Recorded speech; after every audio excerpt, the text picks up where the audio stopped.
Hello नमस्कार friends, जय Hind, Vande Mataram. UP BEd प्रवेश परीक्षा 2022 या बिहार बीएड प्रवेश परीक्षा 2022 या किसी भी अदर स्टेट का भी अगर आप बीएड की प्रिपरेशन कर रहे हैं तो इक्वल आपको बेनिफिट पहुंचाएगा ये आपका जीके का मास्टर वीडियो। ठीक है, ये क्वेश्चंस 100% एग्जामिनेशंस में फंसने जा रहे हैं। इस चीज़ को आप लिख लीजिए, अदरवाइज़ पेपर आप मिला लेना जब पेपर आपका हो जाए। तो ये मास्टर वीडियो आपके लिए यूजफुल है। वीडियो को आपको केवल देखना है और जो फैक्ट्स हैं उसको आपको लिख लेना है, उसको याद कर लेना है, दैट्स इट। ठीक है, चलिए स्टार्ट करते हैं सेशन को। तो सबसे पहले हम देखते हैं आंदोलन, और उसमें हम लोग देखेंगे कि सविनय अवज्ञा आंदोलन क्या था। तो सविनय अवज्ञा आंदोलन एक ब्रिटिश साम्राज्यवाद के विरुद्ध भारतीय राष्ट्रीय कांग्रेस के द्वारा चलाया जाने वाला जन आंदोलन में से एक था। ठीक है, किसके द्वारा चलाया गया था? भारतीय राष्ट्रीय कांग्रेस के द्वारा। 1929 ईस्वी तक भारत को ब्रिटेन के इरादे पर शक होने लगा था। वह औपनिवेशिक स्वराज प्रदान करने की अपनी घोषणा पर अमल करेगा कि नहीं।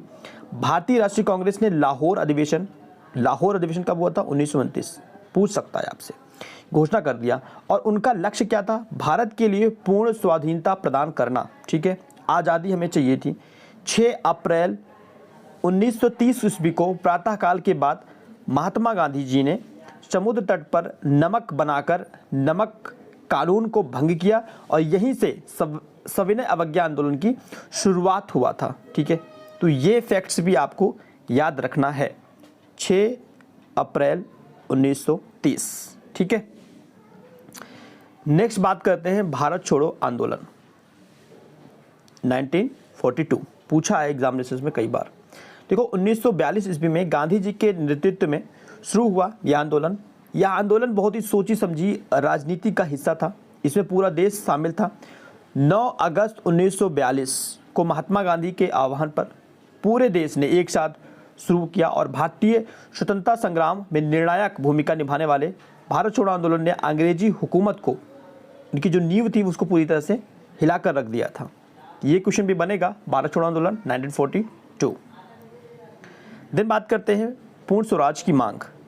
1929 के कांग्रेस अधिवेशन में की गई थी पूर्ण स्वराज की मांग। 31 दिसंबर 1929 को कांग्रेस के लाहौर अधिवेशन में, मैंने बोला ना कांग्रेस का लाहौर अधिवेशन पूछा जाएगा, 31 दिसंबर 1929 में लाहौर अधिवेशन में जवाहरलाल नेहरू की अध्यक्षता में प्रस्ताव पारित हुआ था। पूछ सकता है लाहौर अधिवेशन में किसने अध्यक्षता किया था? तो जवाहरलाल नेहरू ने किया था। तो भारत के लिए पूर्ण स्वराज की मांग किया और नेहरू ने कहा था कि हमारा लक्ष्य सिर्फ स्वाधीनता प्राप्त करना है, सिर्फ स्वाधीनता प्राप्त करना है। नेक्स्ट बात करते हैं असहयोग आंदोलन। देखिए, सितंबर 1920 से फरवरी 1922 के बीच महात्मा गांधी तथा भारतीय राष्ट्रीय कांग्रेस के नेतृत्व में असहयोग आंदोलन चलाया गया, जिसने भारतीय स्वतंत्रता आंदोलन को एक नई जागृति प्रदान की। जलियांवाला बाग नरसंहार सहित अनेक घटनाओं के बाद गांधी जी ने अनुभव किया कि ब्रिटिश हाथों में एक उचित न्याय मिलने की कोई संभावना नहीं है। इसलिए उन्होंने ब्रिटिश सरकार से राष्ट्र के सहयोग को वापस लेने की योजना बनाई और इस प्रकार असहयोग आंदोलन की शुरुआत हुआ। देश में प्रशासनिक व्यवस्था पर प्रभाव हुआ। यह आंदोलन अत्यंत सफल रहा क्योंकि इसे लाखों भारतीयों को प्रोत्साहन मिला और इस आंदोलन से ब्रिटिश पदाधिकारी जो थे वो तो पूरी तरह से हिल गए थे। नेक्स्ट बात करते हैं आपका नमक सत्याग्रह या दांडी मार्च। तो दांडी मार्च, जिसे नमक मार्च भी कहते हैं, तो ये जहाँ से ही एक क्वेश्चन बनता है। ठीक है, दांडी सत्याग्रह के रूप में जाना जाता है, जो 1930 में महात्मा गांधी के द्वारा अंग्रेज सरकार के नमक के ऊपर नमक के ऊपर क्या लगाए थे? कर लगा दिया था, टैक्स लगाने के कानून के विरुद्ध किया गया था। सविनय कानून भंग कार्यक्रम था। यह ऐतिहासिक सत्याग्रह कार्यक्रम गांधी जी समेत 78 लोगों के द्वारा अहमदाबाद के साबरमती आश्रम से समुद्री तटीय गांव दांडी तक पैदल यात्रा करके 6 अप्रैल 1930 को नमक हाथ में लेकर नमक विरोधी कानून का भंग किया था और भारत में अंग्रेजों के शासनकाल के समय नमक उत्पादन और विक्रय के ऊपर बड़ी मात्रा में जो कर लगा दिया गया था, वो नमक जीवन की जरूरी चीज़ें होती हैं, हम सब जानते हैं। और भारतवासियों को इस कानून से मुक्त करने और अपना अधिकार दिलाने हेतु ये सविनय अवज्ञा आंदोलन का आयोजित किया गया था। कानून भंग करने के बाद सत्याग्रहियों ने अंग्रेजों की लाठियां भी खाई परंतु पीछे नहीं हटे। 1930 ईस्वी को महात्मा गांधी ने इस आंदोलन को चालू किया इस आंदोलन में लोगों ने महात्मा गांधी के साथ पैदल यात्रा की, जो नमक पर कर लगा था उसका विरोध किया। इस आंदोलन में कई नेताओं को गिरफ्तार भी किया गया। ये आंदोलन पूरे 1 साल तक चला। 1931 को गांधी इरविन समझौता के बीच समझौते से खत्म हुआ। इस आंदोलन से सविनय अवज्ञा आंदोलन की शुरुआत हुआ। इस आंदोलन ने संपूर्ण देश में अंग्रेजों के खिलाफ व्यापक जन संघर्ष को जन्म दे दिया था। होम रूल आंदोलन। होम रूल आंदोलन, होम रूल शब्द आयरलैंड के एक ऐसे ही आंदोलन से लिया गया है जिसका सर्वप्रथम प्रयोग श्यामाजी कृष्णा वर्मा ने 1905 में लंदन में किया था, लेकिन इसका सार्थक प्रयोग करने का श्रेय बाल गंगाधर तिलक और एनी बेसेंट को है। भारत में होम रूल लीग की स्थापना की गई, जिसमें से एक स्थापना बाल गंगाधर तिलक ने 1916 में पुणे में किया था और दूसरी स्थापना एनी बेसेंट ने मद्रास में किया 1916 में। तो दोनों क्वेश्चन यहाँ से बन सकता है होम रूल आंदोलन से, ठीक है, तो इसको आप तैयार रख लेना। नेक्स्ट बात करते हैं खिलाफत आंदोलन। खिलाफत आंदोलन मार्च 1919 और जनवरी 1921। 1919 में जलियांवाला हत्याकांड भी हुआ था। तो 1919 और 1921 मार्च 1919 में बम्बई में एक खिलाफत समिति का गठन किया गया। मोहम्मद जिन्ना और शौकत अली बंधुओं, मतलब उनके भाई थे, तो बंधुओं के साथ साथ अनेक मुस्लिम नेताओं ने इस मुद्दे पर संयुक्त जन कार्यवाही की संभावना तराशने के लिए महात्मा गांधी के साथ चर्चा किया और सितंबर 1920 में कांग्रेस के कोलकाता अधिवेशन में 1920 के कांग्रेस की कोलकाता अधिवेशन में गांधी जी ने भी दूसरे नेताओं के इस बात पर मना लिया कि खिलाफत आंदोलन के समर्थन और स्वराज के लिए एक असहयोग आंदोलन की शुरुआत किया जाए, और यह आंदोलन जनवरी 1921 को समाप्त हुआ था, ठीक है। तो खिलाफत आंदोलन से भी क्वेश्चन बनता है। उसके बाद बात करते हैं कि 1857 का विद्रोह। 1857 का भारतीय विद्रोह, जिसे प्रथम भारतीय स्वतंत्रता संग्राम के नाम से जानते हैं, तो एक क्वेश्चन तो यहीं से बन सकता है, ठीक है। 1857 का जो संग्राम था उसको भारतीय स्वतंत्रता का प्रथम भारतीय स्वतंत्रता संग्राम कहते हैं, तो कोई यहाँ से भी क्वेश्चन बना हुआ है एग्जामिनेशन में, तो इसको भी आप पॉइंट आउट कर लिए। ब्रिटिश सरकार के विरुद्ध एक सशस्त्र विद्रोह था। यह विद्रोह 2 वर्षों तक भारत के विभिन्न क्षेत्रों में चला था। इस विद्रोह का आरंभ छावनी क्षेत्रों में से छोटी झड़पों और आगजनी से हुआ और आगे चलकर इसमें बड़ा रूप ले लिया था। तो 29 मार्च 1857 को बैरक के पश्चिम बंगाल में सैनिकों ने चर्बी वाले कारतूस का इस्तेमाल करने से मना कर दिया। एक सैनिक थे मंगल पांडे, उन्होंने सर्जन पर हमला कर दिया, उनकी हत्या कर दिया और 8 अप्रैल 1857 को मंगल पांडे को फांसी दे दी गई और 74 देसी पैदल सेना रेजिमेंट को भंग कर दिया गया था और उसके बाद से विद्रोह और भी तेज चल गया था 1857 का। नेक्स्ट बात करते हैं आज़ाद हिंद फौज। यहाँ से भी क्वेश्चन बनता है। आज़ाद हिंद फौज का गठन पहली बार राजा महेंद्र प्रताप सिंह द्वारा 29 अक्टूबर 1915 को अफगानिस्तान में हुआ था। मूल रूप से उस वक्त यह आज़ाद हिंद सरकार की सेना थी जिसका लक्ष्य अंग्रेजों से लड़कर भारत को स्वतंत्रता दिलाना था।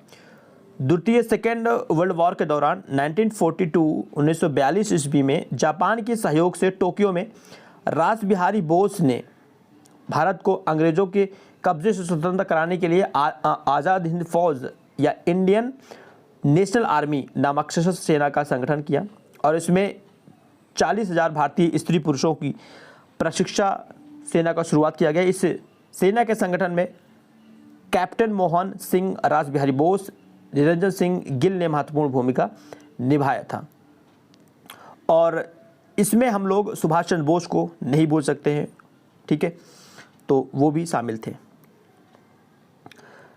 चौरी चौरा कांड।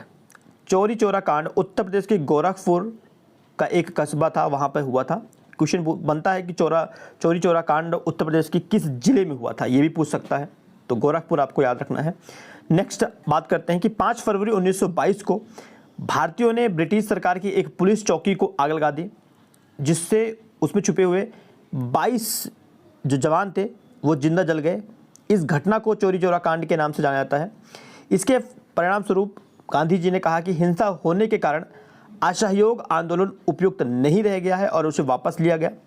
चौरी चौरा कांड के अभियुक्तों का मुकदमा पंडित मदन मोहन मौलवी ने लड़ा था। वेरी इंपॉर्टेंट क्वेश्चंस, स्टार बनाइए इसको। और उसे बचा भी लिया गया था कुछ लोगों को, और उनकी एक बड़ी सफलता भी थी। ठीक है,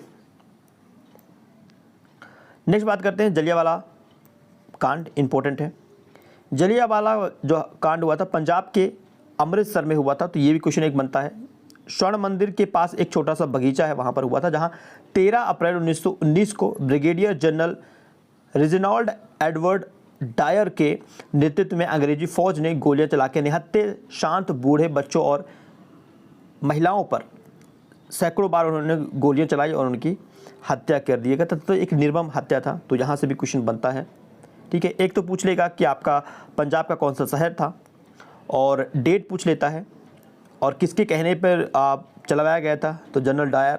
ठीक है, तो 3-4 क्वेश्चन यहाँ से बन जाता है।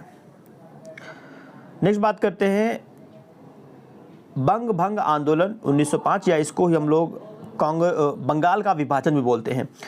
तो बंगाल का विभाजन का निर्णय की घोषणा 19 जुलाई 1905 ईस्वी को भारत के तत्कालीन वायसराय कर्जन, लॉर्ड कर्जन के द्वारा किया गया। एक मुस्लिम बहुल प्रांत का सृजन करने के उद्देश्य से भारत के बंगाल को 2 भागों में बांट दिया गया जाने का निर्णय लिया गया। बंगाल विभाजन 16 अक्टूबर 1905 से प्रभावी हुआ।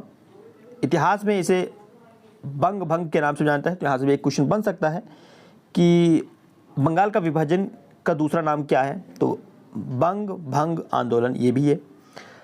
यह अंग्रेजों की फूट डालो शासन करो वाली नीति का ही एक अंग था, और 1908 ईस्वी में संपूर्ण देश में बंग भंग आंदोलन शुरू किया गया। इस विभाजन के कारण उत्पन्न उच्च स्तरीय जो राजनीतिक अशांति के कारण 1911 में दोनों तरफ की भारतीय जनता के दबाव की वजह से बंगाल पूर्वी और बंगाल पश्चिमी हिस्से में पुनः एक हो गया था। ठीक है, तो 1911 में।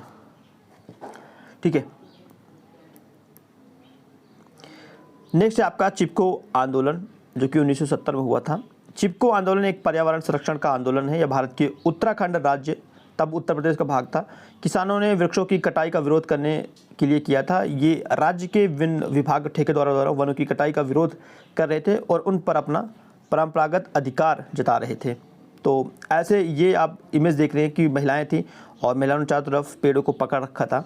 ठीक है, जो ग्रामीण महिलाएं थीं।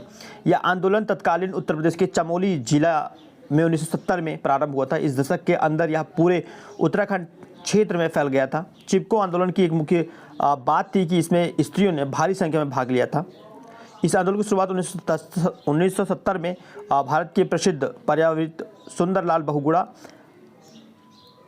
और कॉमरेड गोविंद सिंह रावत, चंडी प्रसाद भट्ट और श्रीमती गौरा देवी के नेतृत्व में हुआ था। लेकिन इनमें सबसे ज़्यादा जो नाम एग्ज़ाम में पूछा था वो सुंदरलाल बहुगुणा है। तो एक ये आपको पॉइंट याद करना है और डेट याद करना 1970 में, और क्या उद्देश्य था, किस लिए चिपको आंदोलन हुआ था, उसमें इसको आपको याद रखना है। तो 3-4 क्वेश्चन यहाँ से बन जाता है चिपको आंदोलन से। बात करते हैं नील आंदोलन। तो जो नील आंदोलन था डियर, यह आपका 19वीं शताब्दी के लगभग मध्य से की बात है। तो बहुत सारे आंदोलन हुए थे उस बीच, और उसी में 1859 से 16 में बंगाल में हुआ था नील आंदोलन। तो कहाँ पर हुआ था? बंगाल में। नील विद्रोह जो था वो किसानों का अंग्रेजी शासन के विरुद्ध पहला संगठित और सर्वाधिक सुचारू विद्रोह था। दरअसल अंग्रेज क्या चाहते थे? अंग्रेज ये चाहते थे कि नील की खेती की जाए। नील की खेती कहाँ पे की जाए? ऐसे ज़मीन जो कि चावल के लिए उपयुक्त है। किसान चाहते थे कि वो चावल उगाएं, और सरकार चाहती थी, उसमें कांग्रेस सरकार थी, मतलब कांग्रेस कह रहा हूँ, अंग्रेजों की सरकार थी। तो अंग्रेज सरकार ये चाहते थे, शासन कर रहे थे, तो उन्होंने सोचा नील की खेती की जाए और विदेशों में सप्लाई किया जाए, तो उनके ज़्यादा पैसा उनको मिलता था। तो इसी का विद्रोह किसान लोग कर रहे थे। ठीक है, तो ओवरऑल यही था। और अगर आप नहीं करते थे तो फिर आप पर वो मारपीट करते थे, पशुओं को जब्त कर लेते थे। ठीक है, निहत्थे लोगों पर वार करते थे। तो ये था आपका नील विद्रोह। क्लियर है? तो एक तो याद रखना है कि कब हुआ था। ठीक है, 1860 क्वेश्चन में आ सकता है। और कहाँ पे हुआ था? बंगाल में। और रीजन क्या था? ठीक है, विद्रोह क्यों हुआ इसका पता होना चाहिए। और सेशन अगर आपको पसंद आया हो तो डेफिनेटली आप लोग लाइक, शेयर, सब्सक्राइब ज़रूर करें। बेल आइकन प्रेस कीजिए जिससे कि आपको लेटेस्ट अपडेट मिलता रहे बीएड के regarding. And thank you for watching this video. Next video में फिर से मिलते हैं, तब तक के लिए धन्यवाद फ्रेंड्स।